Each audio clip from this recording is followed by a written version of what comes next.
Hello and welcome to another discussion of the Unholy Consult. This is the seventh book in the second Apocalypse series. And of course, now that I don't really have to remember the numbers, I started remembering them accurately.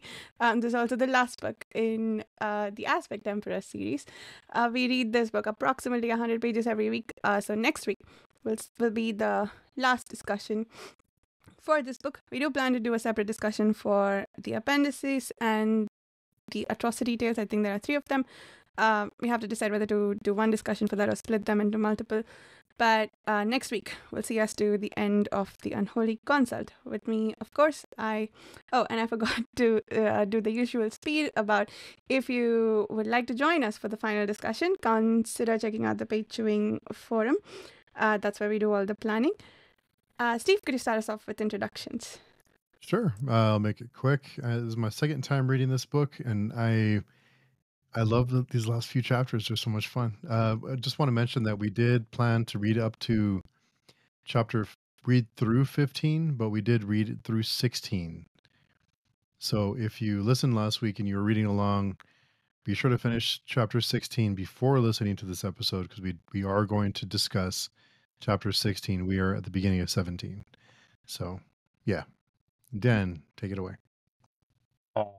Quick introduction to I'm Dan. I've read it many times, and curious to know what the new people think about, especially these last discussions. And I am Carl, and sorry, my audio quality is going to be a little worse. I moved for a temporary job recently, and I forgot my mic. I literally laid it out to pack the day before I left, but alas. And I'm a first-time reader, and I'm excited to be back discussing this thing. Nice. So we start with chapter... Where did we stop last time? 12. Chapter 13, the occlusion. Nope. Yeah, it is the occlusion. Is this the one where we start with the Inkuroi hanging from one of the horns upside down? Or am I remembering stuff that we read last week? It's all blurring together for me because I missed the last discussion, didn't I? No, we have one. Or no, you didn't do it? I don't know. It's time is a flat circle. I think you might have missed the previous one too, though. Oh, Maybe. That's right. There was one where, and now that all the characters in the same place, it starts to get a bit harder to figure out where each chapter ends. It is. It's harder to differentiate. So you talked about, I definitely missed, because we talked, or you must have talked about Sorwheel dying, which was like, I'm curious. I think you missed the Sorwheel dying and the Proyas betrayal. I think that's the main thing of the one you missed, right? Yeah, and really, I'm not gonna lie, Sorwheel's death, that really hurt, especially with how abrupt it was. Like it was climactic, but also like not. I don't know. It was interesting. It was written well, and I should have known that shithead kid was going to be the one responsible for it. It is interesting to see that our theory played out too. I don't know. I guess I just didn't listen to y'all's. I thought I listened to you when you discussed it. Did anyone mention that the theory that like there was going to be some like body hopping? Like that's what ultimately happened. Yeah. With the White Luck Warrior, that is, I mean. And so that was... I think you predicted that. Play out. Yeah. You predicted a lot of stuff. I was impressed by that. I think that was... I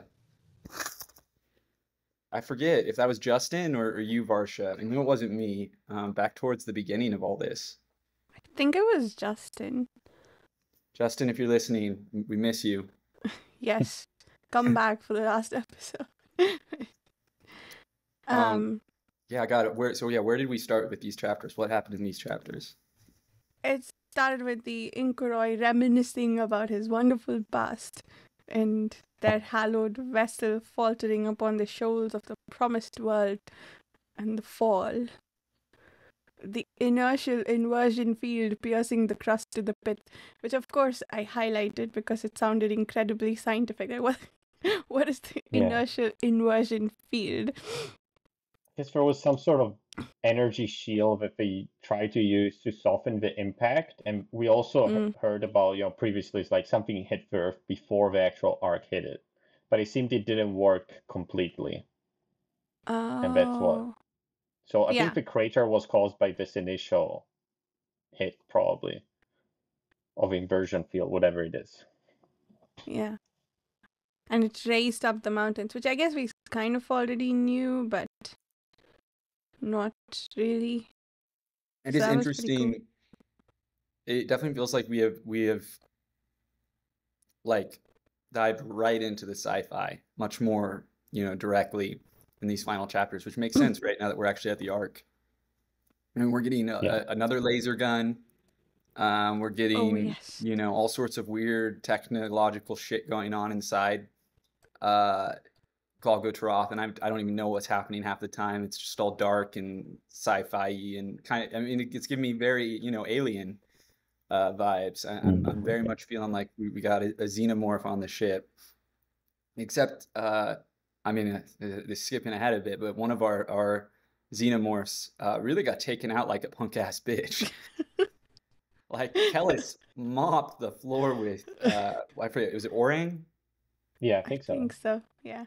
Yeah, I was actually shocked about how anticlimactic that was. Like it wasn't even a competition. He just like he cleaned him up. Yeah. We don't even know exactly, like it's confusing a bit how he did it. Like the battle is a bit, there's something to do with, I don't know, it seemed like portals and dimensions and some sort of, I don't know, some sort of fields that he was Yeah. creating. Some, I don't know, maybe like a pocket dimension or something. I don't know, it looked something like that. But It's crazy to think that they were this fragile this entire time. Like I really thought he would have put up a bigger fight. And we've been like building up, the two remaining Inkaroi all this time. And it's like Kellis just like he just like cleans up. Which just makes me wonder, like, what can they post to like threaten him then? I mean, I guess you could say the same thing with Kellis is like if you, theoretically, if you knock Kellis out, he's still just a man, right? So you could, slit his throat while he sleeps or something. But yeah, it was, I certainly didn't expect it to be just over that fast. Kudos to Kellis though for also just like annihilating a shitload of Sronk and like, being the most powerful person this universe has like ever seen. Yeah. I do like the POV of Malawebi on his hip though, and just we see the severed head just like It's flopping awesome. on his hip. See the ceiling. We just kind of see he doesn't really see everything, so he doesn't really see what happens exactly to Orang. He just says he hears him and he's gone, but we don't know exactly what happens to him. So it does give it a little bit of mystery there, but it is. I love that the description of Orang and the tar or the black liquid in his skin and his severed wings and yeah, I just that whole section is great. I think Baker's style is pretty good for describing, the point of view of the head that's just, just dangling around and like very disorientating, right? And the way he describes things is just like showing glimpses of things. Like, to me, it feels like I'm from that point of view, right? Like something spinning or going around. I'm like, I'm kind of, my head is a bit confused. Yeah, it's disorienting. It's like hard to follow what's kind of going on in the moment to moment. You kind of, it's more like you're kind of like getting glimpses, you have to like kind of piece together the picture of what's really happening. He definitely leans towards being, keeping the reader at arm's length sometimes in terms of like being able to follow it, clarity, like he really wants the reader to lean in and like read very closely and try to piece together. And sometimes it feels frustrating to me because it's like, well, we're in a POV right now that like theoretically should know better. Like, when we're with the Kamian and he's like doing magic-y stuff and like it's unclear what's going on, it's kind of like, okay, well, I guess. But when you're literally just a head, flopping around, it's like, yeah, this shit's pretty crazy. I imagine he has no idea, what up is down, down is up. It's all just wild. Yeah. And I love that he always says, like, he's always insulting Licaro. He's like, fuck Licaro. He's not as brave as I am. It's all his fault. If he was here, he would be so afraid. It's kind of a meme in the, Second Apocalypse series. It's like, curse Licaro. Is Licaro the king who sent him here? He's an advisor, which is like the rival of Milowebby in the court. But he's like literally unrelated to any of this, but he's just so salty towards him for... Fucking hates this guy. Yes. We've never met him, right? No. Who is this guy getting all this random hate? I don't know. It's so kind of funny. Yeah. These books are like, they're not like laugh out loud funny a lot of the time, but there is like a consistent kind of sense of humor, like a kind of often pretty wry, dry, dark sense of humor. Camion has some really great lines in that regard. Nair, oh my God, Nair just like tears it up sometimes. And I feel like no one really talks about that. Like, yeah, the series isn't like The First Law where like the comedy is like integral to it, but like it still has a sense of humor, with as bleak as it gets, it still has moments of levity. Yeah. I mean, Keller's taking the wings from Orang and then just putting it through a portal, and then you hear, I think it's just, you hear something splattering down as a bit. Nasty. In a bad way. I guess a lot of the Akemian Memara conversations have a bit of wit in them too. Yeah. And they are verbally sparring. Yeah, there's definitely some wry back and forth. I mean, that's true going back to Esmenet, right? There definitely is some banter, that they exchange. I will say I've loved getting to see the three of them together, and it was so cathartic. The reunion actually went over better than I expected it to. I really thought Bakker was going to lean into the drama, and like it is addressed. Esmenet has a kind of like, what the fuck did you do moment? And then she's like, actually, things are too real right now, and I love you too, so we can't make a big deal out of this, which I thought was like, in terms of subverting my expectation, that was actually a very like optimistic, compassionate, way of doing it that I didn't necessarily expect from this series, that like they're kind of just all there together, like in it for each other. And it's, there's a lot of heart there. And again, like a relatively optimistic, kind maybe is the better word, reaction there. That certainly is not what I expected after how Akemian and Esmenet, their reunion went in the first trilogy.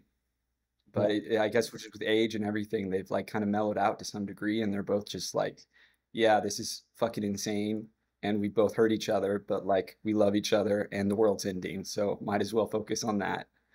And it's actually kind of sweet, and every scene with all of them, I have deeply enjoyed, amidst a lot of battle scenes that occasionally my eyes glaze over.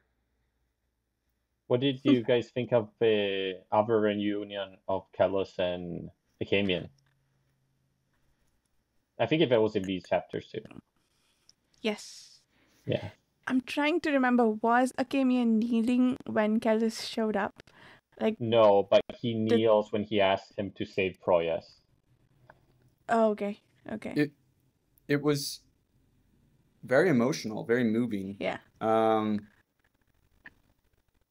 It is still tragic because Kellos continues to play Akemian, even in that moment, he's sort of, pulling his strings, and it's just pitiful, I guess, that even for all that's happened, Akemian still can't break away from the Adunian manipulations. Yeah, still has no power over anything that Kellos does, right? Kellos is like, well, I did it, there's nothing you can do to make me change my mind. I think it was kind of relatable in a way, because when you have someone that you have such strong negative feelings for, and you want to get in front of them to tell them just what you think about them, and then when you get in front of them, you're like, okay. Yeah. No, you're right. It's very human. And I think almost part of the problem there, right, is that you have such strong emotions, right? And so it becomes hard to control them and hard to like reckon with all of that. And that is the power of the logos, right? Of like trying to like dampen those emotions, to better separate yourself from them, allows you to maybe react more intelligently in the moment, or more at least more intelligently to better your own aims, whatever those aims are. And Akamian, certainly, if there's one thing he has not done, I mean, I would argue it pretty much the entire story, but certainly in these sequences of scenes is kind of forwarding his aims. He pretty much hasn't done anything he set out to do. So, but that's, that's par for the course with Akamian. What are even his aims, to be honest? I don't think he knows what his ultimate goal is at this point.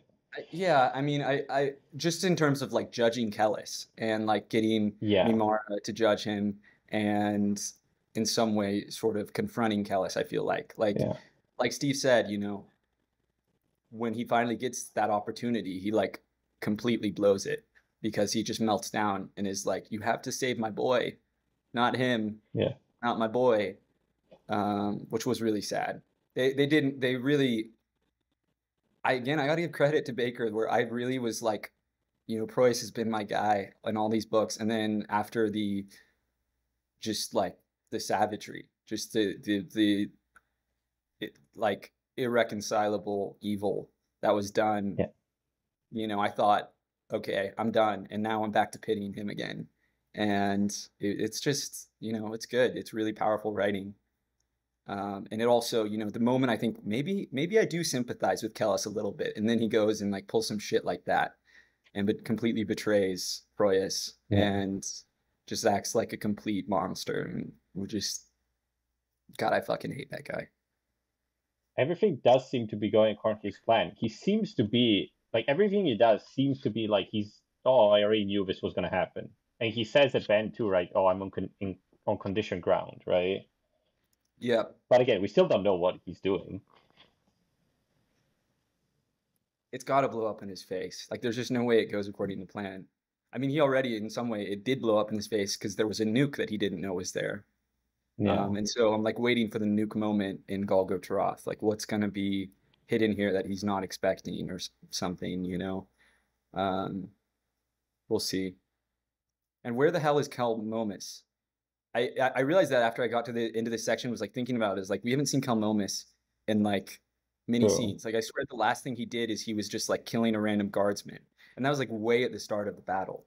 So like, I don't know what the fuck he's like. We literally just don't know where he is. Yeah. I guess maybe he saw some of the Skilvendi. Yeah. Yeah. Who's the Dunian kid who got abducted by the consult? Was it Kelmomus, or was it Kellis's grandchild? I don't know what you're referencing.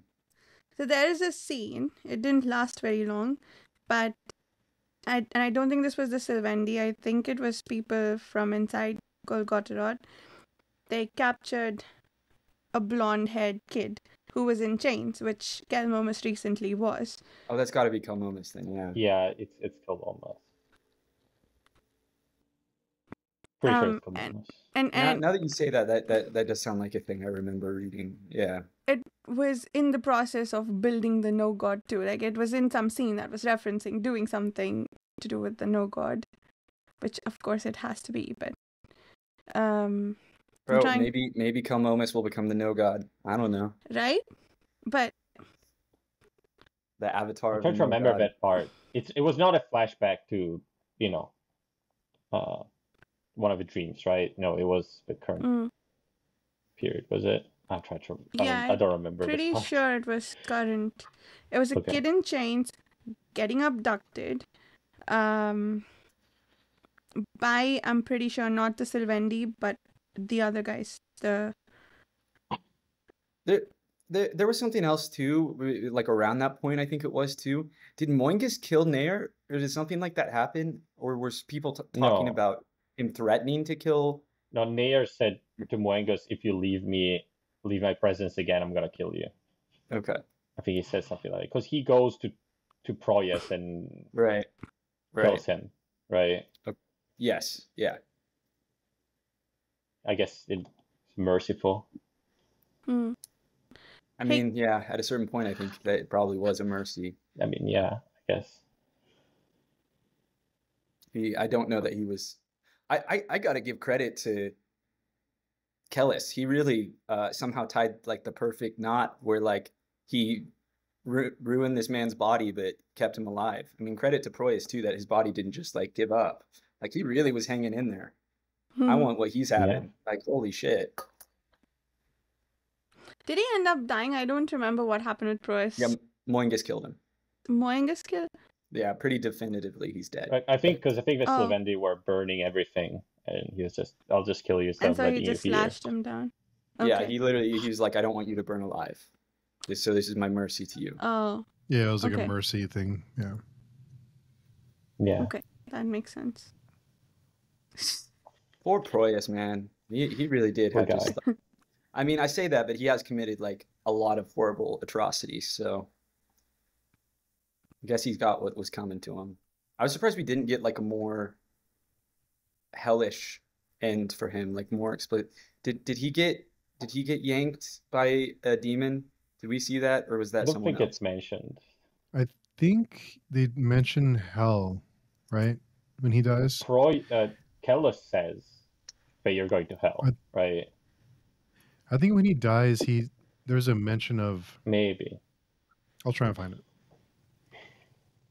Okay, speaking of demons, we got all these demons.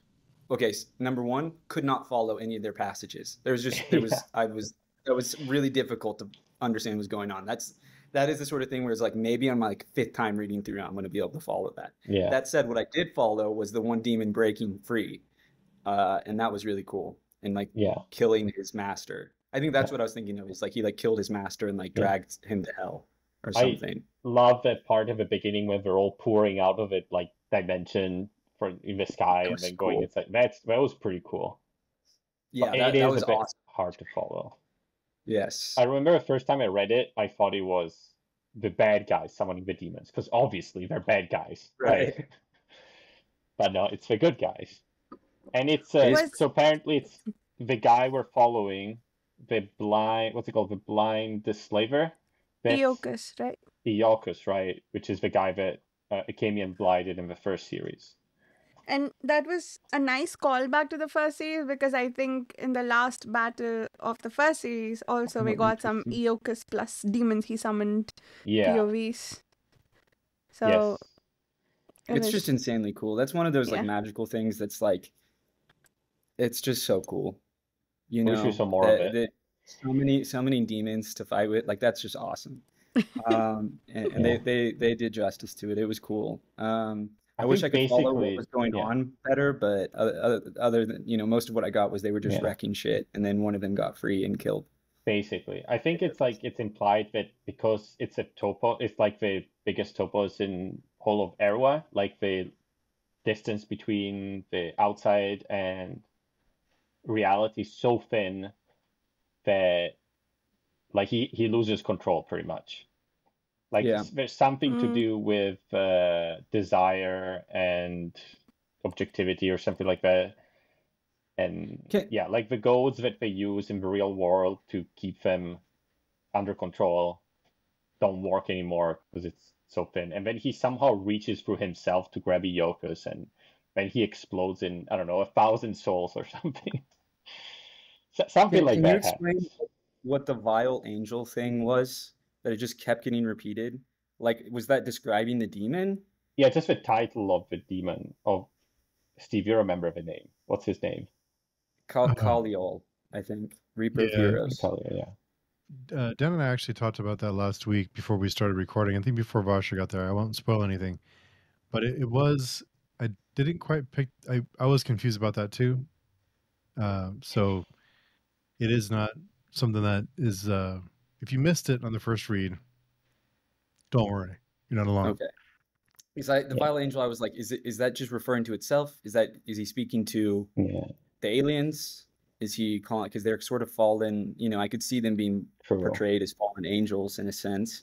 Is he talking about you know, I don't know. I really wasn't sure what the vile angel thing was about. That honestly, more than anything, that was the most confusing aspect of those passages to me. I just had no idea what the hell that was referring to. Mm-hmm. Yeah, but yeah, No it pun refers to intended. himself. It's a demon, I guess. What demons are and other things we're not going to get into right now, but So we can get into it later. Okay, we'll probably, get some answers. There's a whole lot to discuss next week. Okay. A whole Good lot. thing we've cleared our evenings. I found the passage with Kelmomus being taken. It could be the Sylvendi actually, because what happens is that someone wearing Esbenet's face comes to take him, now I remember. and he says, "I can be whatever you want me to be." So could very well be I the thought it was Sylvendi for all I know. Serwa. That's what I thought it was. Now I remember. Oh yeah, Serva. Yeah. Okay, he has a moment where he thinks it's the Empress, but then he says, well, it could be, he says you're not my mother. It could either be because he recognizes her as Consult, or because she's not actually wearing her face. I think it's implied it's Dunyain power, sort of, that he sees, but it's not a real human, right? Yeah, so, I think, so he's either so broken right now that, regardless, I think he should know that this woman is a Consult. So he's either so broken that he's falling for, I will take mother in any form and I will be whatever I want, whatever you need me to be. Yeah. Or, yeah. But also, speaking of Kelmomus, what did you guys think of, I wanted to pick your brain on this, Carl. Do you still think there's some other voice, or is it, what's the other kid's name? Samarmis. And also, what do you all generally think of the fact that they can, that was chilling. I don't even need it to be any other voice right now. This is that they keep swapping in and out. That's what Kellis tells him. That was interesting, and that seemed to be the most definitive statement about it yet, because it's coming from Kellis. So maybe it is. A part of me still wonders though that it seems so we're led to, everyone is saying this so much, and we've been told that from the beginning, that maybe it is just that straightforward, and the reveal is exactly how it plays out. But some part of me still feels like there's some sort of godly bullshit going on here, and that Kellis wouldn't necessarily be aware of it, he could easily, we know the divine magic works on him, right? He did not see through Sorwheel, and so I think it's equally possible that he misinterprets what's going on with Kelmomus. But that took me aback, and it is a creepy description, right, of them just switching between each other. It just doesn't feel right, I just feel like they don't actually share one soul. That just doesn't feel right with everything that we've seen and how they speak. It's just doesn't feel right. But maybe it is, and maybe I have worked myself up into knots over something that is actually as straightforward as it seems. And it does seem I'll give the last 100 pages to see, because clearly Kelmomus still has a role to play. Yeah. Maybe. Why do you think he could see Sorville through the mask, but Kellis couldn't? Divine interference, definitely. Or no god interference, right? I mean, that would almost make sense, right? If it's something to do with the no god, and that's why the gods themselves are blind to him. So maybe it's some sort of, maybe it's Kelmomus is what frees the no god, and so because of that, if he's the key to unlocking the no god, that makes him a blind spot in a sense. I don't know. A lot of this stuff is really paradoxical. So we'll have to get to see how it all plays out before I have a better sense of all that. But it does seem that Kellis did not know that, Sorwheel was in ages. Definitely. Unless he's really good at act. Well, he is good at act, but unless we're really being misled. It Yeah, might but never what happen. what reason does he have to lie to Espinette? I guess maybe to finally make her let go of him for whatever reason. But yeah, I'm thinking about what that means. Like, let's say it is no god interference, and that's the only entity we now know right now who the gods are unaware of. So this has to be pre-planned, right? Like the bringing of him to this place, or at least from when he's here. The fact that he can't see them, like he has to be sort of assigned. So there is some like it's like there are two deterministic threads playing out, and Calmomus is part of the second deterministic thread, but he was also like predetermined to do something. Maybe some other god stuff, right? So you have chaos when they interact. Ooh, I like that. I almost feel like it has to be tied to the no god, right? Because the no god is the blind spot. Like that's the way, to me, it makes sense to be this unifying thing, right? Is all that said, that clearly it's not a deterministic timeline, because if it was, what the gods see would be true, but the future they see is not real. So it seems to be a prediction in a sense. Like their view is obscure. I mean, it's a paradox. Like theoretically, they're supposed to see all of time, but they can't see the no god, so they can't see all of time. So it's just a paradox that way. So, for the new readers, do you think it's possible that what Orang told Kellis, that death and damnation can be cheated, is that true? I mean, isn't that what they've been trying to do all this time with the closing of the outside and whatnot? I guess we don't know if it's really gonna work though. Right. That's a good question. You know, like, is it actually, can you break the like laws of the universe? You know, the fundamental metaphysics. I don't know. I mean, I'm not like it. There would be something kind of, but why do they think they can? You know, like we don't have any idea of like where they get their knowledge from. You know, what is this? Like, to me, that it implies some level of interaction with the outside. But then, you know, what was it that they saw, or what did they interpret from the outside? You know, that led them to believe that they could cut off the world. I'm trying to remember what do we know about the Inkoroi and the Ark and all the stuff that they did before. I'm trying to remember what we already know and what we don't. They wiped worlds clean down to 166,000, but it still didn't do it. But it did, yeah, it didn't work in the other ones. Yeah. No. Okay. So that why do I think it's gonna work here? It doesn't work. Yeah, I don't know why this would be any different. Well, this world also, we know that they did not succeed in culling it down to 144,000. Either because they have been immensely unsuccessful in the battles, or like there's something up with the state of Yerva and whatever dimensions it is part of. I honestly just, you know, now that I'm thinking about this, I think they're just wrong. Like, I think they're delusional. You know, they're kind of doing that classic definition of an insanity, is they just keep trying the same thing over and over again. But it is not yielded. It has not yielded their result. Like we don't know how many times they've wiped out worlds. Like the OG Dragon makes it sound like they wiped out a lot of worlds.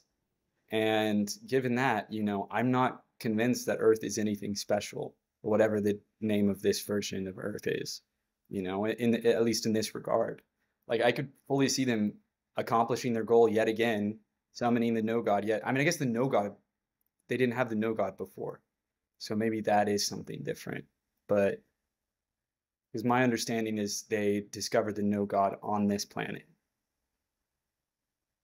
We still don't really know. On all other planets, they've been the ones doing the wiping out. On this planet, they got practically wiped out. Right.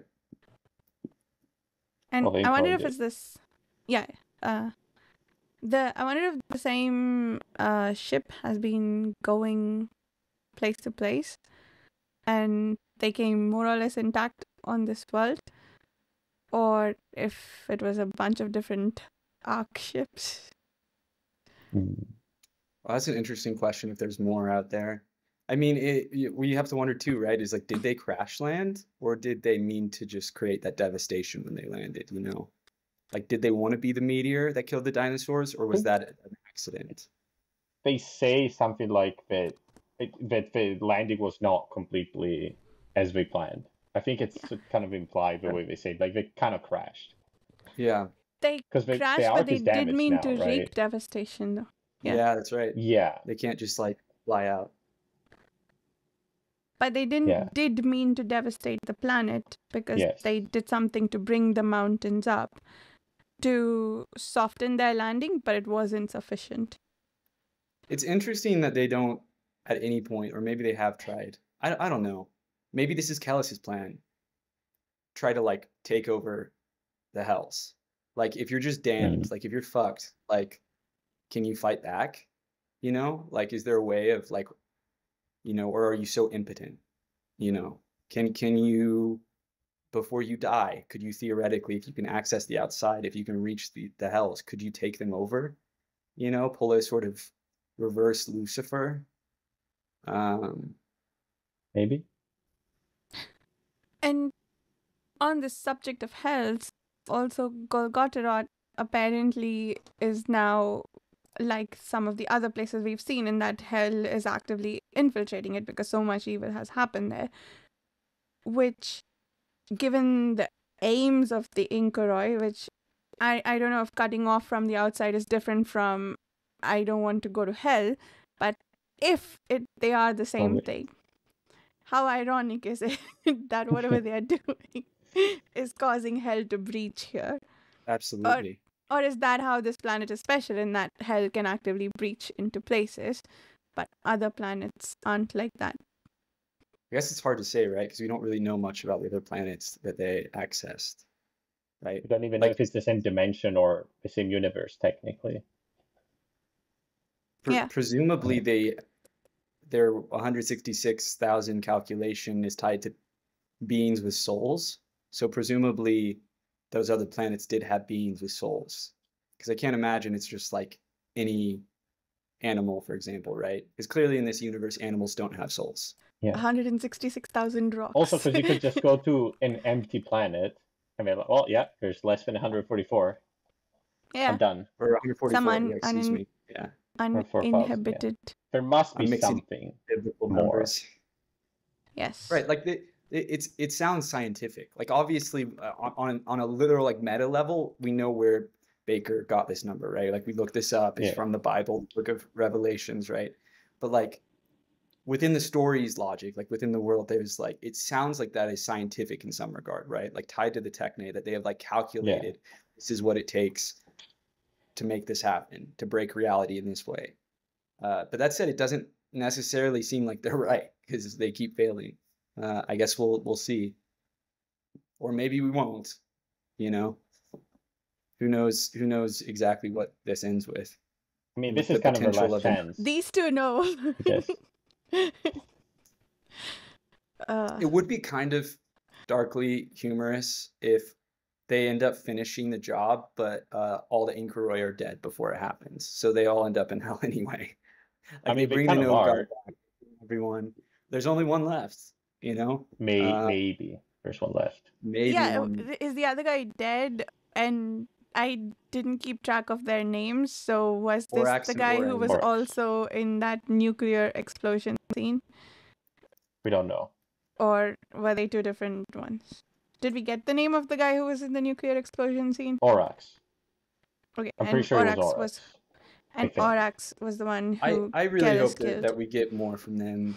They've been built up so much over the course of the series, and like, if they just like go out with a whimper, that would be a real bummer. Like, we like going back to the original trilogy. They've been really hyped up, and I just I want them to like actually do something, but we'll see. Yeah. I mean, Consult doesn't seem that strong for now. I guess the Shrunk are pretty strong, but they're technically not under the control of the Consult completely. Right. They're cool. Right. Yeah, it was cool to get Yeah, more of the tall. That was really cool. Oh yeah, got another one of those guys. So And these talking are about fighting. shrunk, yeah. Sorry, go ahead. I was just gonna say we got like a chapter discussing the shrunk multiplying and where they come from and sort of, which was kind of interesting, I guess. I don't know, like Yeah. that imagery of like the whole of like I imagine some sort of Norwegian fjords and it's like crawling with like ants and it's just shrank all over It's everything. horrifying. Yes. Yeah. I just That thought that when I was read it, I was like, interesting. oh, this is interesting. But then I stopped. It's like, why is this here? It's just some random history in the middle of the narrative, right? There definitely, I we've been getting more of those, I've noticed in the last few books. I feel like there's probably a direct causation, correlation link between less editing and more random world building, just like pages, paragraphs of just like random information cutting like into a scene randomly. Yeah. That I don't feel like we always necessarily need. I mean, it's cool. Like I don't mind reading it, and sometimes it's really cool, but like it definitely like breaks up the flow of some of these scenes, particularly like the Yeah. battle and everything. So the tall, they are fighting on behalf of the consult, right? Yes. At least So one I've of been them. I've been Yep. wondering, we never revisit. Yeah, the one that we saw. Sorry, we never revisited Ishtarabin, or like what the follow up was from the king coming in lecturing everyone there, or the guy who I guess is now going to take over. I've been waiting for them to, not that, the way they've been fighting, they need the day to be saved, but I've been sort of like waiting them to show up, like Aragorn and his army, and That would be cool. I didn't even consider that. I just kind of assumed we were just done with him, that was just going to be a drop Yeah. thread. But I that would be assume great. some of And the non-men that showed up there were from Sterbin. They went from, they were allied with the council because the guy with the skin cape was there, right? Yeah. With the face The skin cape. wait, the Mm. guy with the prologue, skin cape was in non-man. Ishtarabinth? Yeah, he was in Sterbin, right? And then he shows up Well, here, doesn't he? was he in the Sturb? No, he was in I thought he Golgotha. was He was on the. the guy next Yeah. to the the main bad guy in Sterbin. I thought, or maybe there was another guy with some weird skin cape. I think there was, I don't think it was a skin cape, but there was some sort of weird skin thing. Maybe it was another guy. Okay. But I do think it might have been a different guy. I don't know that for certain, but I vaguely recall talking about some strange cloak, and it wasn't the same as the guy in the first book. Oh, okay. yeah. But I don't That's a remember if memory I that have was too. in Ishtarabin, yeah. Is that we were like, is this a guy? No, I think it's Yeah. different. Okay. You know? Okay. I feel like we had that conversation, but I So also remember the conversation of the skin cloak guy, which I had totally missed, being the one yelling down at badass Viking dude. who's that? Yeah. The guy who went up and was just yelling on behalf of the Great Ordeal and was basically like, doing a dick measuring contest. Oh yeah. Oh yeah. That, speaking of darkly funny. Yeah. I thought, No, that was a great scene. I loved that. I instantly liked that character a lot, I don't even know where he is. Have we watched him die yet? Has he died horribly yet? So many people died. I don't know. I know. I So don't many know. names. yeah, if they never show up, I'm wondering what the point of that excursion to Ishtarabinth was. What else did we get for the purpose of the story? Like, yeah, we got the Sorvi relationship, I guess, but I mean, I do think it like furthered the story in many ways, but I don't know if it necessarily tied in to the end of the climax, I mean, we'll see, I guess. We have 100 pages left. We got a lot of lore from it. Yeah, I guess I kind of assumed it was just kind of an episodic adventure that like furthered Sorwheel and Moingus and Surla's characters, because it did. It absolutely furthered their character arcs. in major ways. And certainly there was a lot of lore and furthering of the non-man politics. But I don't know if it really relates at all to this final battle. I think that's the biggest takeaway for me from that whole thing is just the non-men, and kind of more information about them, how they live, and where they, the mountain and the boatman, and I mean it's creepy as hell. They're so creepy. Yeah. I love it. I guess it kind of ties up some sort of like, okay, this is kind of the end of Anonymous, like there, and then it seems like all the ones here kind of get destroyed too. Like this seems to be like, okay, pretty much they're almost all gone now. Sort of. I see. Maybe it's a bit of setup for the next series or something, because it's non-men are dead, the humans are now like what's left and will be running the world now or something like that. Or like they are the They were pretty foremost gone before too. I guess they're Yeah, they were pretty gone, but they're like They're just properly even going more gone. extinct now. Yeah. Well, I think we're seeing the aftermath of this war that's been going on for centuries or however long it's been going on, and seeing what's left of both sides. So we see the Inkarai, we see the non-men, and we see what's left of kind of this long battle and where things are. They're both kind of pathetic a bit though at this point compared to what they used to be, both the Consult and the. I was going to say Consult is also pretty pathetic. It's actually kind of shocking. It does make you,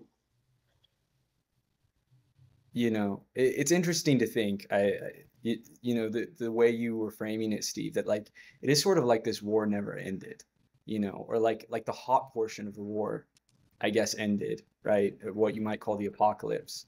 And we're now in like a second hot portion of the war, but like it was like a continuous Cold War that these like huge, geopolitical dynamics never actually went away. Although most of society didn't realize they were happening.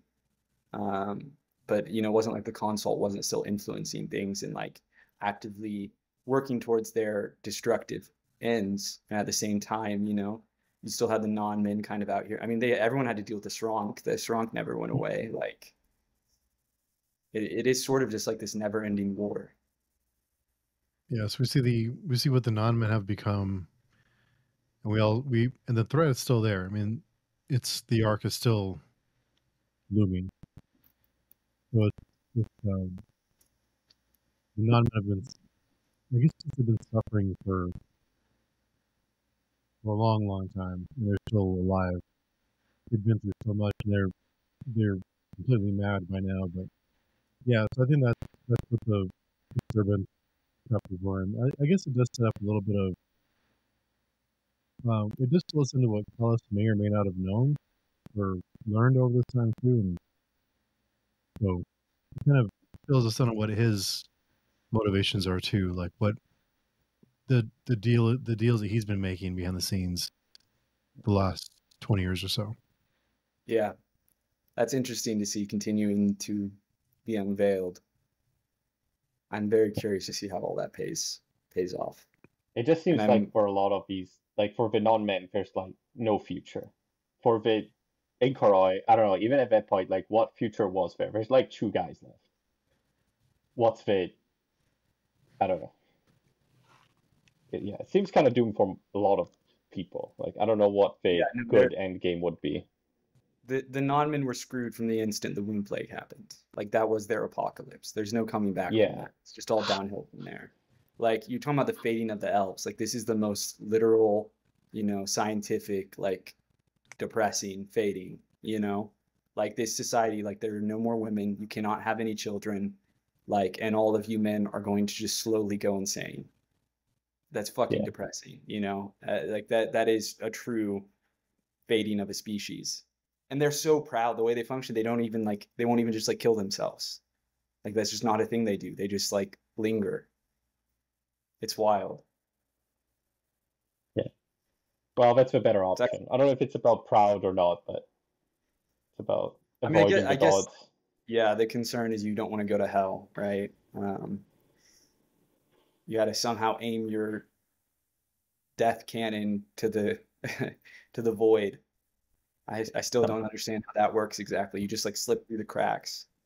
I almost feel like the only way to do that is to just be so unmemorable. You know, you're just such a small part that like even the gods don't pay attention to you. But that's also sort of Yahweh's thing. She is the god of the, you know, the lower, the abused, the forgotten.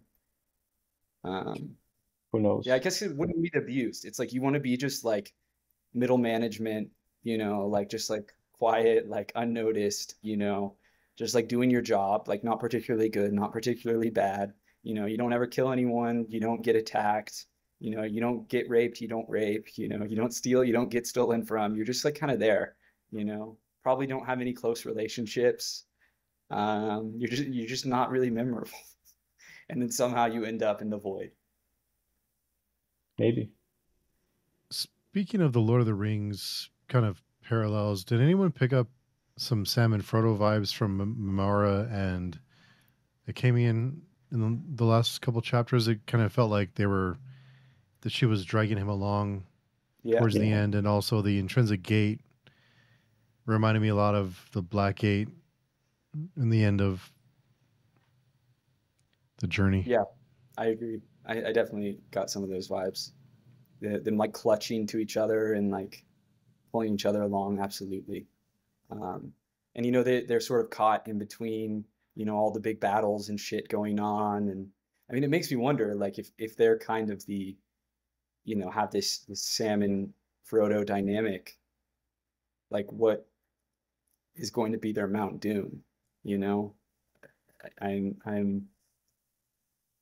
kind of seems like Kellis is in Mount Doom right now, so I don't know. The judging eyes like the ring or something.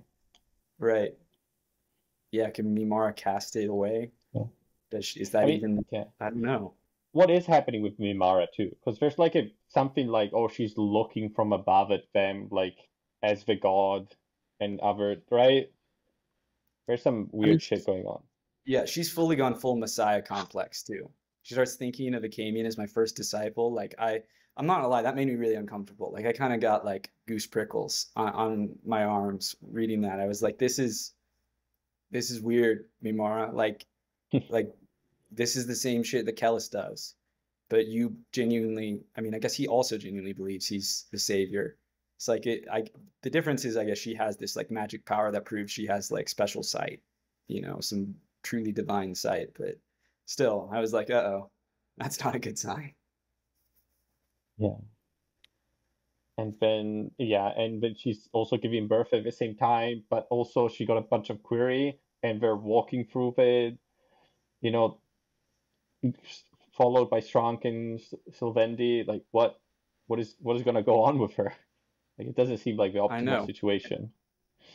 And we have not one, to put it lightly, and we have not one but two babies coming. Yeah. Supposedly. And something was like when she was giving birth. At this point, you introduce twins like that, and with how like fuck this is, like 100%. They are, you know, I bet one of them is like stillborn and one of them is alive. Like that's my bet at this point. I feel increasingly confident. That just seems like the move here. Or they're gonna come out staring at each other like fucking Kelmomus and Samarmis. Yeah, I think Esmond also says something like, "Oh, something is wrong." When she's giving birth, like it's not normal, right? Yeah, something is wrong. And I know we've talked. Oh, sorry. Go ahead, Carl. Well, I was just gonna say, so if Esmenet is like Mary Magdalene and Mimara is sort of like the not Virgin Mary, what does that make Acamian? I don't know. What sort of biblical role is he filling? Joseph. No, really. Is he Joseph? I don't think he fills that. He would be more like John the Baptist, maybe. I don't know. Yeah, maybe John the Baptist. Maybe there's no one-to-one parallel. I would definitely like. I feel like there may be some interesting. Like, I wonder if anyone's ever like actually like, you know, almost in like a scholarly way, like gone through the New Testament and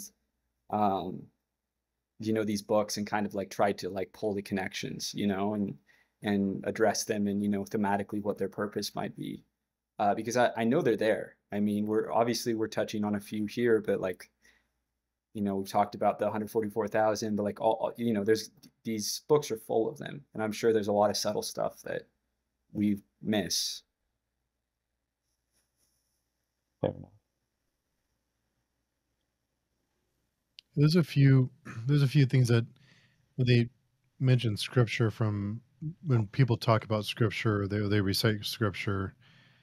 I need to go back and check and see what that may relate to in the Old and New Testament, but there's definitely parallels with kind of the other scripture we've read, like the different wording and things. But I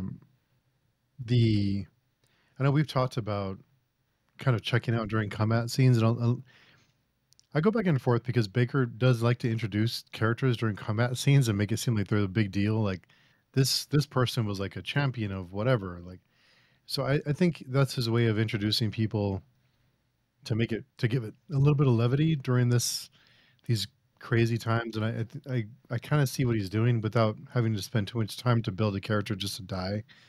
But I do enjoy his close quarters combat, the hallways in the Ark, the descriptions of the Ark. That all was I really enjoyed those combat scenes because it really amps up the tension when there's only so many places to go, and there's not a lot of top down military style engagements. It's just people with weapons going against other creatures with weapons and just going after it. So I did enjoy those battle scenes, which I rarely there were see. definitely parts I enjoyed, and I did really like the comedic bit of the one guy who gets this. He's this. I don't even remember his name, but he gets this amazing flaming sword that's so cool, off the dead non-man, and it's gonna be like epic. And he confronts the dragon, and the dragon just steps on him. It's like what a great like kind of funny, that almost felt like a First Law moment. Like, it's like such an obvious, subverting of classic fantasy tropes, just, for shits and giggles.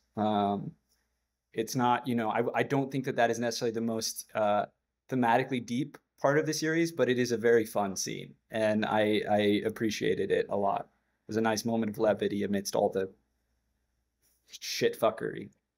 Even before, I think there's like a funny moment when he's following the mages, and then he suddenly sees them running the other way. Yeah, that's towards right. him, Yeah. right? That's so true. So Sarva is my new hero from these battle scenes. I love the scenes with her, and I'm sorry, I did not zone out through most of the scenes in this section. Actually, I don't think I zoned out through any of them. They were all pretty intense, and oh man, the bringing down of the horn, how fucking brilliant was that? I loved that scene. It was fantastic. Carl, you didn't mention the spear. Oh yeah, that too. But it's not the spear. Yeah, it is It's a another spear. I was really hyped because for a moment I thought it was, and I was like, this doesn't sound right. It was like, there's something, no. I even wrote a note in my Kindle, like, did Carl finally get what he wanted? And then it got shut down Bakker's 2 minutes later. I'm telling you, Bakker is one of the gods, one of the Seafrang, more like. And he saw this. He saw how invested I would be, and so he lays all of these hints just to fuck with me. So is this being normal? mocked across time? I'm sorry. Because Carl and I have a bit of like an opposite experience with the Heron Spear. Is this what was your guys' experience? Like, did you latch on to that at all as you read through it? Was that something you tracked and looked for? I looked for it when my first read. I didn't really catch it. I didn't really understand exactly what happened in this section on the first read, but it was much more satisfying on the second read. And I wanted to say, anyone who's reading this series for the first time, you're going to miss a lot of stuff, and it's okay. Yeah. So don't feel like you're you're an idiot. Well, I'm an idiot too, so who knows? But no, there's lots of cool moments. But no, it was fun to see some techne being used. Yeah, and I the whole was pacing of the scenes before, which were like paced by the first shot and the second and the third, and they're counting all the shots and everything's divided by Mhm. that, was pretty cool. yeah, the pacing of that, the like, yeah, that was a really great section. That was one of the combat sections I really enjoyed. I will say we got another like Serwa is my new cleric just for like I keep thinking she's dead and then she just keeps coming back. And then lo and behold, at the end of the last chapter, she gets this heroic entrance. It's she is the new unkillable. So I just hope for her sake she doesn't encounter a Kami. Oh wait, no, that's what just No, they happened. did. They Never just mind. yeah. Yeah, so yeah, now I know she's about to die for real. Yeah. Okay.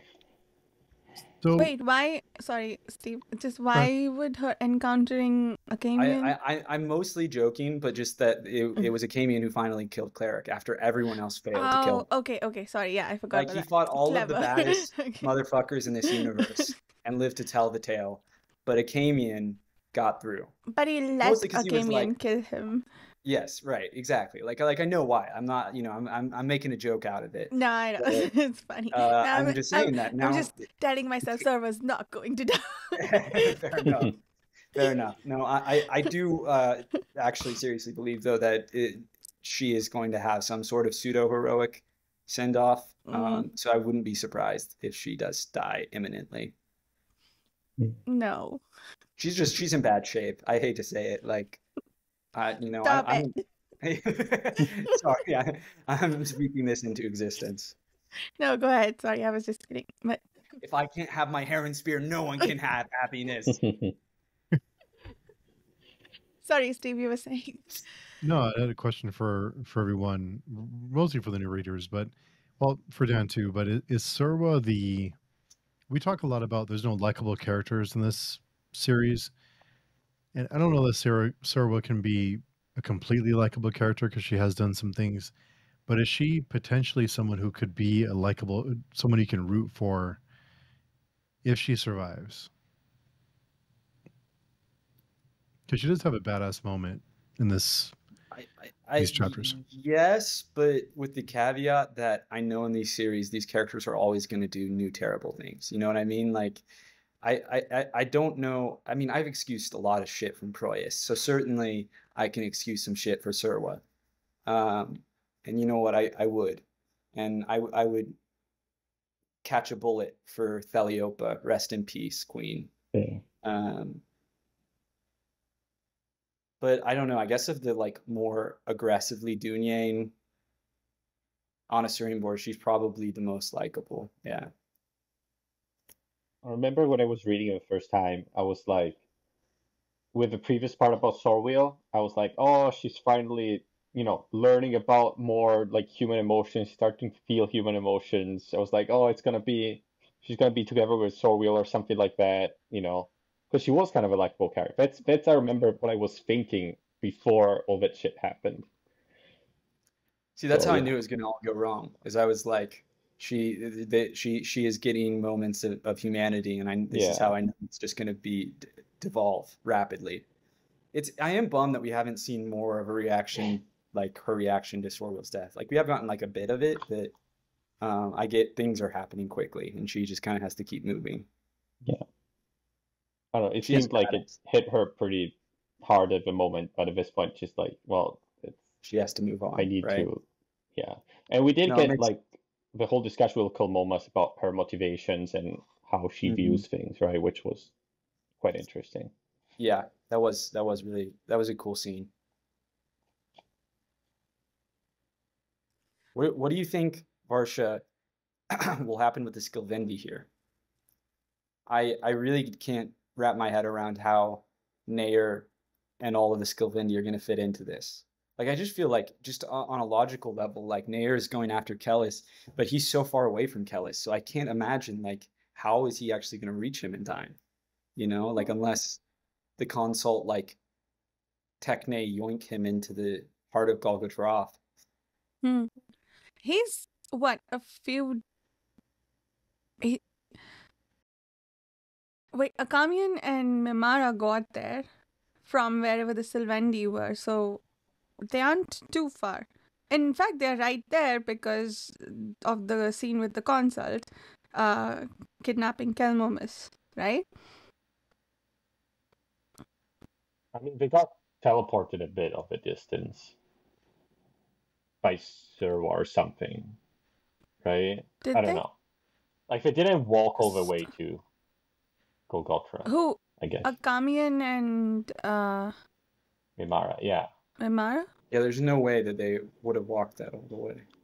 Yeah. I would I say also feel they like this are could be all- at, let me see, like there's maybe no outright. 20 or 40 miles away? I don't know, based on this map I found. Wait, how did they get teleported though? If Akamian can't make her walk above the earth, can Mimara teleport them or I don't know. Wait, did did Akamian not teleport them? no? I don't think No. Akamian knows to teleport, but he wanted to protect them from the Shrang. He wants to walk them above like the sorcerers do, and he can't because Mimara doesn't want to give up her Korai, right? So how did True. Oh, they that's right. You're teleport right. if You're right. That's right. That is a thing that happened. So they haven't been teleported. Um, I guess Serwa just arrived there. I think that's what happened, Yeah. actually, I guess. yeah. yeah. I think they just arrived at the same time. I'm really surprised this Skilvindi didn't just like write them down. I guess they just kind of let them go. Yeah. I don't think they care, right? Yeah, apparently not. That's what I'm saying. I was like, what's up with the Skilvindi? What are they gonna do? You know? Are they just gonna write up the back of the Great Ordeal and like route them? What I don't know. That would suck. That would be really depressing if the Skilvindi just are the reason humanity fails. That would actually be very poetic in a way. It's the humans who finally cut down the humans. Fucking if Nair is the big bad at the end of all this, it's like fuck the consult. And Nair's the one who brings humanity down. I swear to God. Maybe Nair has been no god. I'm gonna take back everything I ever said about Nair. Just kidding. He's a great character. That would actually be a really epic thing for him to do. So I kind of support it. You just went through like 3 different opinions there in 5 seconds. Listen, I'm just trying. You know, I'm kind of trying to get in the headspace of Nair, right? Who's just like constantly like all over the place. You never know what he's gonna do next, right? He's feeling 1,000 things at once. Yeah. How can Kellis predict what he's going to do if he doesn't know what he's going to do, right? Exactly. Oh man. Yeah, I have no clue. I feel like Nair probably wants to kill Kellis, but at this point, what's his end game? And was he just waiting for him to show up at Golgotha so he could kill him? Yeah. Apparently he was just camping out and just like, all right, whenever they get up here. Good plan, man. Good I strategist. mean, we'll see. It may work. It may, you know, he's just patient now. He's like, I've waited decades for this. all just to give Kellis a little kiss. He's just gonna find Kellis and give him a little smooch. That's what this is all for. Maybe. He missed him. He's He a missed good him really friend. bad. Said you remind me of your dad so much. Yeah, but the Sylvendi are there, right? Because they kidnapped Kelmomus from the same camp that Esmened and Akamian are at walking distance from Golgotha. Yeah. That is an insane walk, So- though. Like, Oh, yeah. by my understanding of geography, I mean, I'm going to be honest. If they're genuinely walking distance, I think we're playing fast and loose with geography here, because that doesn't like the camp was far away. Like it was like on top of like a hill that was overlooking like a whole like there's a lot of shit that they had to cover, not even counting all Several the arms. distance, yeah. Yeah. But it was about what, a half a day's ride or a day's ride, because they camped, they went to, I don't know, wherever the battle was about to start, and then the next day the battle started. Yeah, I mean, it probably was like half a day. You're probably Yeah. right about Yeah. that. Something like that. They just have a pregnant woman who's actively giving birth, an old man in poor shape. Admittedly, they're strengthened by non-min Right. ash, so Yeah. that definitely helps. Which Esmenid hasn't sampled yet, right? Nope. Just Oh them. my God! It does occur to me that that really is like the sacrament. Like they're doing the like who are Yeah. eating flesh, holy flesh. Wow, interesting. Where's the blood? Where's the blood? We have the body. Where's the blood? I don't know. I thought it was really funny when I think Akamian and the Mandate Schoolman, he was admonishing them for eating shrank, and the Mandate Schoolman was like, "What did you forage? What did you eat while you came here?" And he's like, "Nilgeckers," and the other guy whose name I forget. Yeah. Which is shrank, but better. Yes. Yeah. This But is high that- quality, Yeah. really muscly, lean meat shrink. I guess it seemed to be like grass-fed. if you eat the flesh of some other of these creatures, you start becoming more like them. That's what it seems. seems like. Like on a meta biological level, like that I seems wonder if the idea of maybe I'm reading too much into it, but maybe Kalos wanted the Gyarados to eat the Scalded because he wanted them to turn them back into humans, kind of, so he could actually mount the invasion. So he's like, well, I need to make them eat humans so they become more like humans, and they purge this shrank out of them. But I don't know if that's true. That's interesting. Interesting. I think that's a possibility because you're definitely onto something of like you are what you eat. And so maybe that was like the end game. I mean, I don't think it makes it better. Makes it even worse, maybe. I don't know. it's the breaking point. It is the transition point, right? That makes them kind of turn back. But yeah, the question is, did it work on that same sort of biological level or not? And was that Kellis's plan? Yeah. Or maybe it's just if enough time passed since they ate shrunk that it was starting to fade. Maybe I don't know, actually. But That's an interesting theory, though. That's a cool idea. Fucked up. Yeah, it doesn't make it any better, but it's interesting. With Kellis, you never know. no. Okay. So about the Battle of Varsha, were you able to figure out all the stuff that was going on? Because a bunch of different things happened, right? Maybe it doesn't matter too much, but Yeah, I mean, I think the parts with Serva, like while I cheered for her, some of it I yeah. zoned out. Yeah. The demon stuff, like Carl said, like I had a bit of trouble to figure out who they were referring to. The Malababy scenes were, Yeah, those are great. but what was I saying about that? Yeah, at some point, Kellis was flying up really high, and he was it Kellis or Mimara? I forget. I think they were both up above the heavens, except Mimara's is sort of legitimate because she's on behalf of the god. And like I think we got a bit of a direct parallel there between those two, right? And they kept referring to the shroud, and I couldn't figure out what it was until I think finally it's the Shrank shroud, right? The one that like showed up from the other side of the mountain that we got a big note about how they bred. Like there was a lot of the shroud, and they're like high above, they could see the shroud, and they were above the shroud. And I thought it was maybe some name for heaven itself, like the blueness of the heaven. But I think, and I mean sky here by heaven, not like heaven. Yeah. Firmament. Yeah, but that was it. Like some of those bits were a bit confusing, but I don't think I missed too much. Like I didn't zone out during these scenes. Okay. There was a lot of stuff here. I think just the main thing is like they attack and there's Nome defending, and then at some point the Bashrag, just break from the inside, and then they get surrounded. So now they're defending Golgotha, I guess. I guess that's the main. Oh, when the horn fell and the ship tilted so that the other horn, I don't remember what happened to it, but it changed positions. That was friggin' brilliant. I love that. That was so cool. And everyone was just jumped up from the impact, right? Oh yeah. And also, like one of the upcoming chapters is called the Upright Horn, which is funny. No? That is kind of funny. You're right. I mean, that was the straight bar. It was the uprighted and the canted horn before. Oh yeah, right? that reminds me.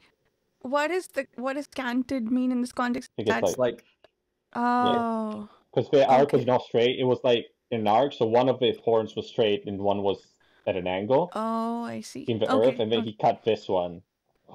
Okay. I think That's less cool than I thought. I thought they were both like this, and this one fell all the way down. But it is it's a still pretty cool, slight though. angle, yeah. Yeah. I mean, oh, and also, the scene where Akamian expresses awe at, like, he leaves the tent, right? And Espinette and Mimara are worried he won't come back. He does come back, but the awe that he feels when the horn falls, and he's like, "This, we never got this far," in all the dreams that he has been experiencing, and his reluctant admission that maybe Kellis knows what he's doing and he might be what they need. That whole monologue was brilliant. Yeah, it does feel really epic, the framing of all that, particularly through Akamian and his memories that, or his Seswatha memories, that is, that like this is the furthest humanity's ever gotten. You know, they're pushing it then to the brink. You know, the only people who've gotten this far were the non-men. And that is pretty remarkable to consider when you think in some ways how far humanity has fallen, that, you know, Kellis did manage to make this happen. Now, that doesn't excuse the horrors that he's done. And we'll see if he succeeds, but it's holy shit. Like that is epic reading about that. I'm excited to see who gets to fight the dragon. I suspect it will be Kellis. Oh, interesting. I did like in that scene, though, like the whole thing about Akamian wanting to leave when he should have been there to help them, in a sense. Yeah. I don't know. To me, it felt a lot like, you know, just like sort of that's the role of women in history. It's like, well, you know, this is the important thing, helping Mimara. That should have been the concrete important thing. And Akamian instead is distracted, I guess, or like doesn't want to deal with it. Right. And just, you know, like he just goes and looks, because it's like that doesn't benefit anyone technically. You know what I mean? It's like not a concrete good thing to do.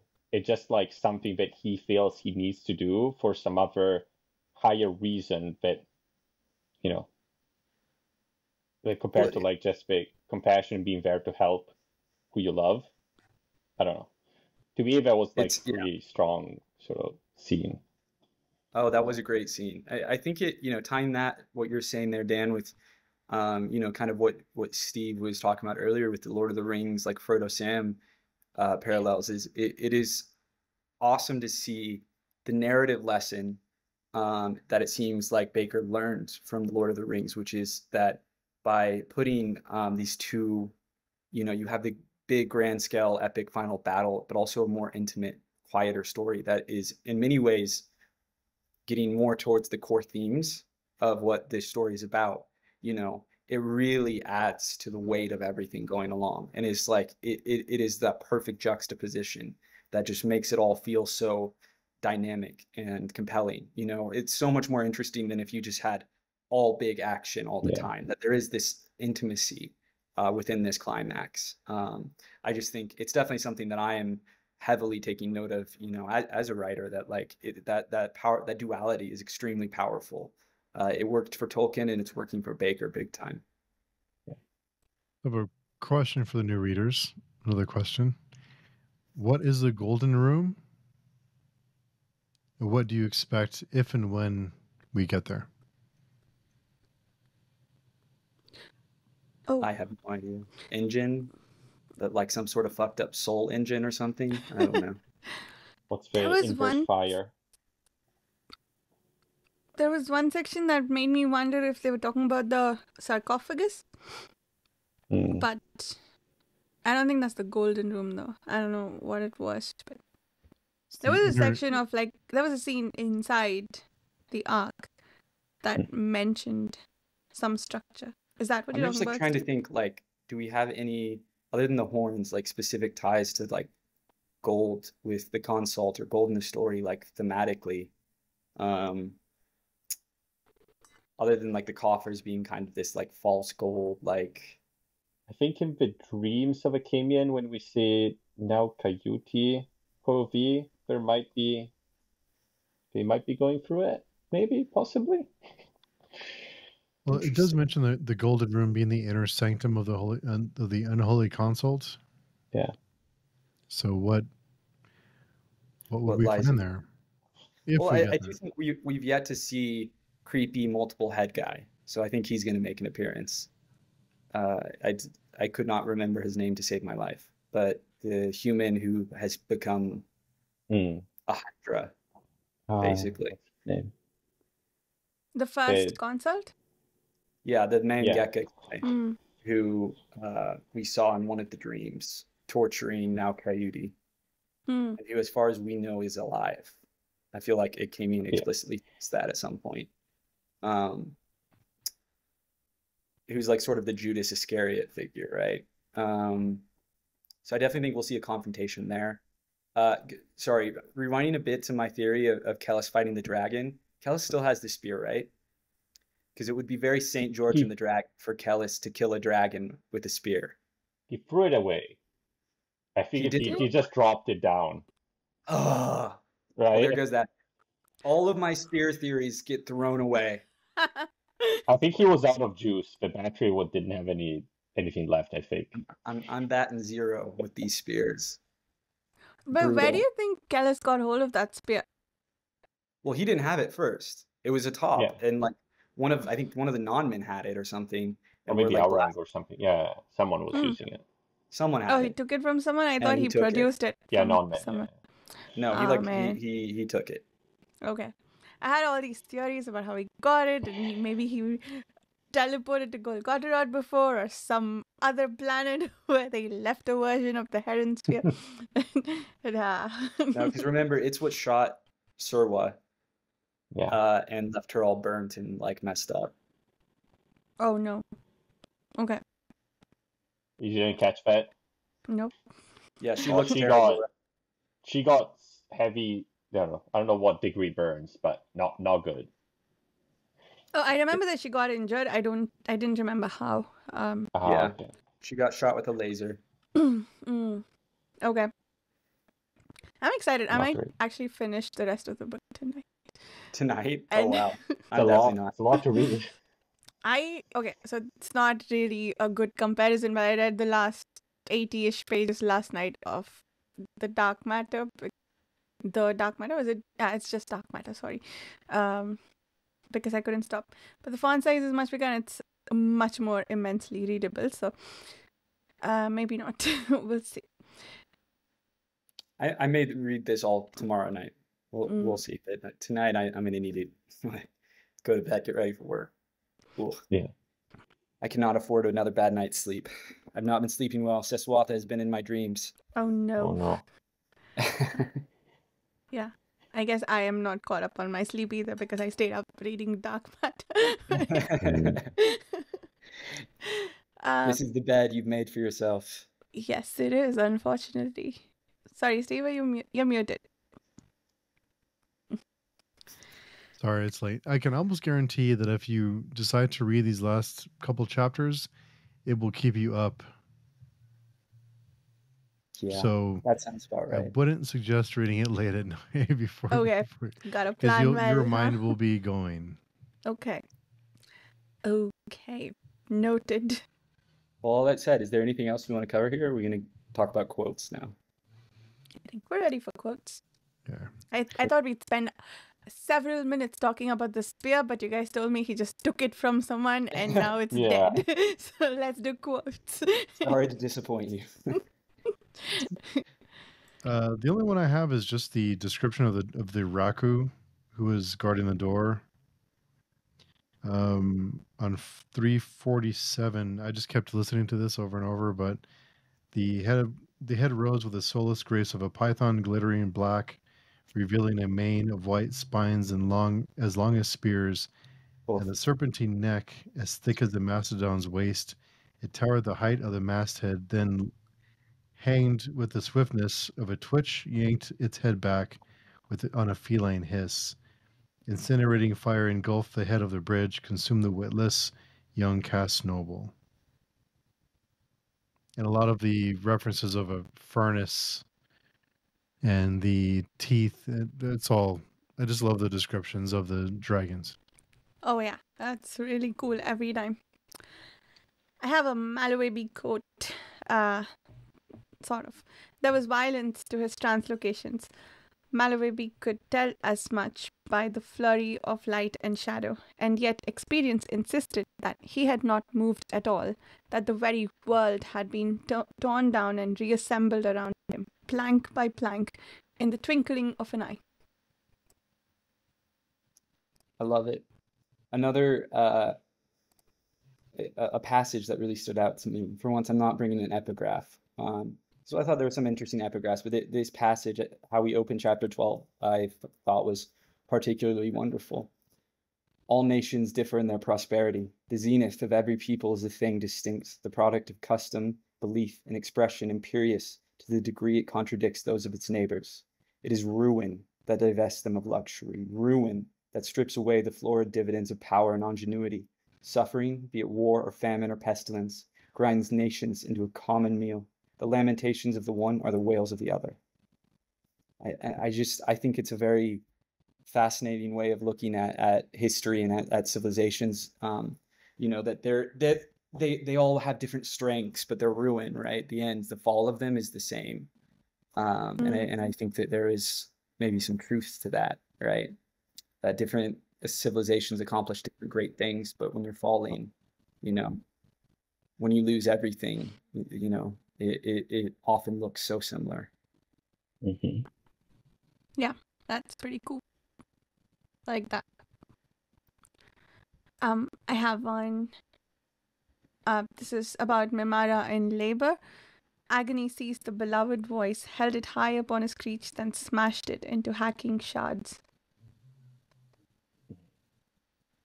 Yeah. I think there was another phrase in there about Mimara that she looked like a spider inside some web that was very creepy. That's evocative. Yeah, because saying like her I don't know, her pregnant belly looked like the abdomen of a spider, sort of. Interesting. Oh yeah, it's the next line.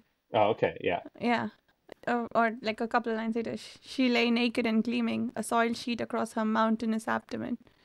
Her shadow she writes, drawn long across the chamber like a spider. Like the shadow, I guess, was the spider. Yeah. Bakker really is so good with these uncomfortable horror like descriptions, the metaphors, they are so creepy and unsettling to read. I really would be interested to read like a straight up horror story if he has one in him. I think his sci-fi book might be just horror. I think. I gotta check it out at some point.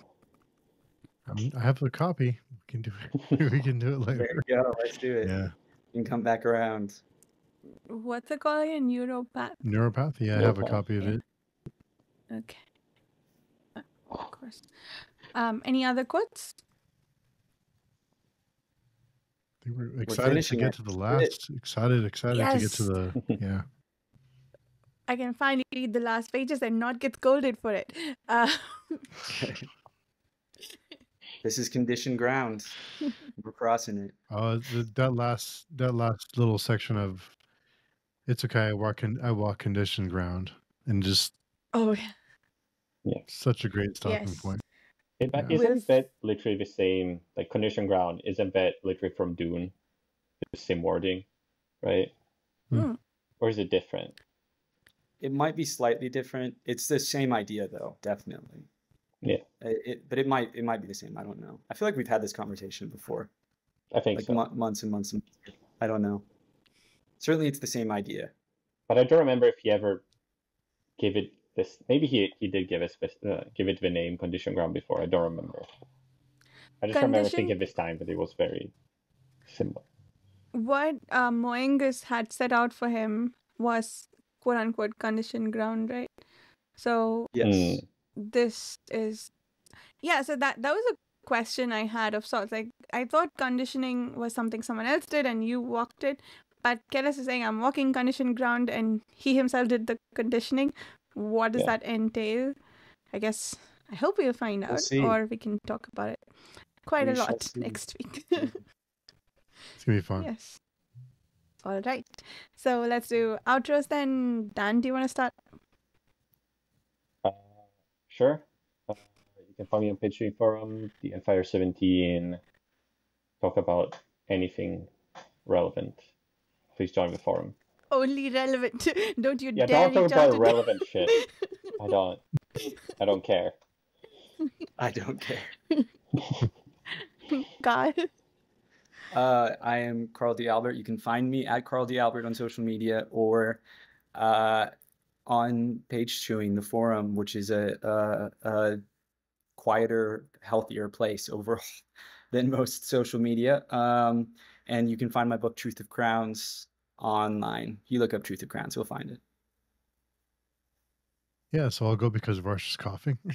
But yeah, join our forums. Come and say hello. Join us for our last episode. We record on Tuesday nights. We're going to also talk the appendices and the short stories. I forget the name, atrocity tales, and we can always do other episodes later. But also, I want to say, read Truth of Crowns. The links are in the description. Go read it and go check out our episode that Varsha and I did with Carl to discuss the book after you read the book, because there's lots of There are some Carl spoilers. likes to torture his characters. So if you like that kind of thing, if you're listening to this, you'll probably enjoy Truth of Crowns. So go check it out. Oh, I'm done coughing, so I'll go next. You can find me on the YouTube channel Reading by the Rainy Mountain, hanging out on the Patreon forum, the podcast Speculative Speculations. And yes, do come join us for the next discussion if you are able to, or come talk to us about the series on the forum. And we do have an upcoming read-along-ish coming up for Malazan starting early October. So if that's something you're interested in, consider checking out the forum. Thank you so much for listening. We'll see you in a week with the last of this book. Bye.